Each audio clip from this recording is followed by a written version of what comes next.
صباح الخير. النهارده هنعمل طريقة جديدة للبيض، بيض بالبطاطس، حاجة كده جامدة جدا للمصايف وطبعا للفطار. حاجة كده تغير المود شوية، طبعا بمكونات موجودة في البيت، وحاجة كده سريعة جدا ومش هتاخد في ايدك وقت خالص. ولو دي اول مرة تشوفوني، انا اسمي هايدي. ما تنسوش تعملوا لايك وشير للفيديو واشتراك في القناة. يلا بقى نبدأ دلوقتي مع بعض الوصفة. واول حاجة هنعملها ان احنا نكون مقطعين بطاطستين كده مثلا مكعبات زي ما انتم شايفين، وهنبدأ ننزل بيهم في الزيت ونبدأ ان احنا نقليهم.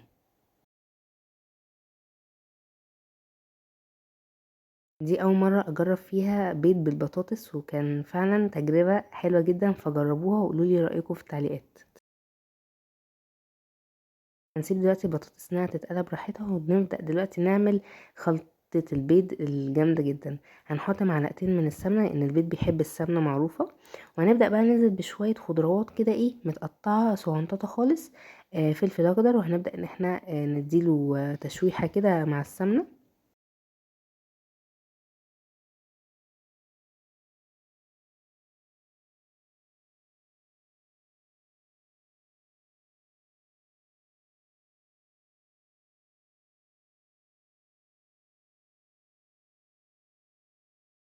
بعد ما قلبناه شويه وبدأ ان هو لونه يتغير ويدبل معانا كده، هنبدأ دلوقتي ننزل بالطماطم. برضو شويه كده طماطم نقطعهم قطع صغيره خالص. ونبدأ بقى نديهم تقليبه، وننزل دلوقتي بالبهارات بتاعتنا.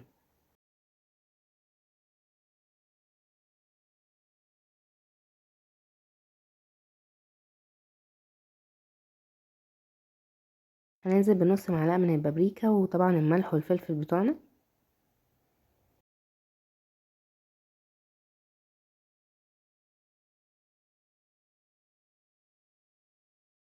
وندي بقى المكونات كلها تقليبه مع بعضها كويسه جدا.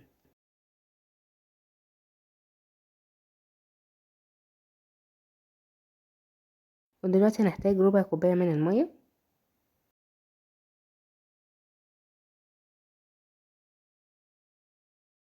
دلوقتي هنديهم تقليبه كويسه، وطبعا لازم ناخد بالنا من البطاطس.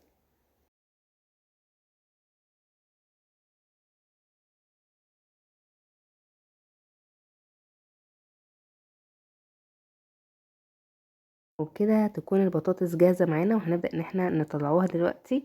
نحطها على مناديل عشان تصفي الزيت منها خالص.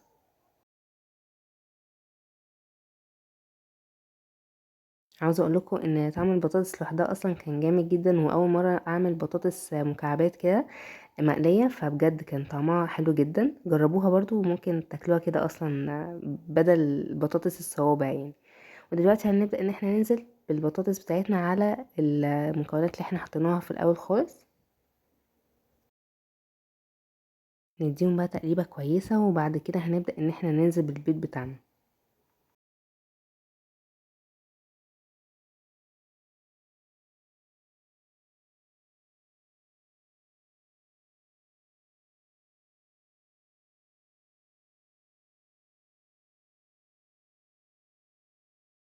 طبعا هنحط اي عدد من البيض، يعني اللي مناسب او متاح عندكم تحطوه حطوه.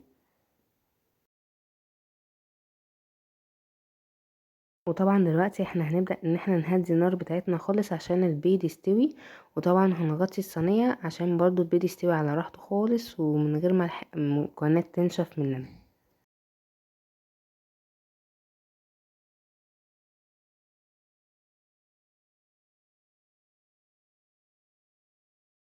هنرش رشة بسيطة جدا من الفلفل الاسمر فوق البيض.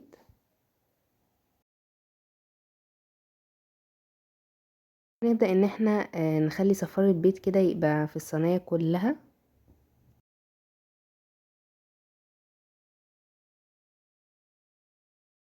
حبيت برضو ارش رشة ملح بسيطة خالص.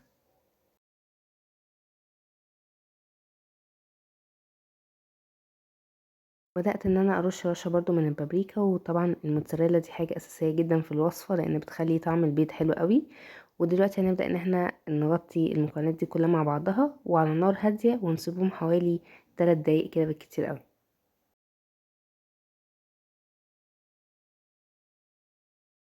وبكده تكون معانا اجمد صينيه بيض عملتها في حياتي بجد. كانت حاجه كده جامده جدا وفعلا سهله قوي وسريعه جدا، وفعلا غيرت مود الفطار خالص، لان فعلا كان الواحد زهق من الروتين بتاع الفطار العادي.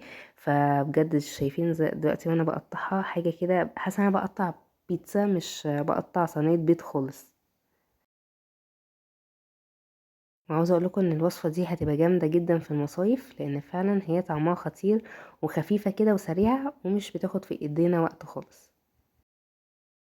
جربوها وقولوا لي رايكم في التعليقات، وما تنسوش تعملوا لايك وشير للفيديو واشتراك في القناة وتفعلوا زر الجرس عشان يوصلكم كل وصفاتي انا وماما في المطبخ.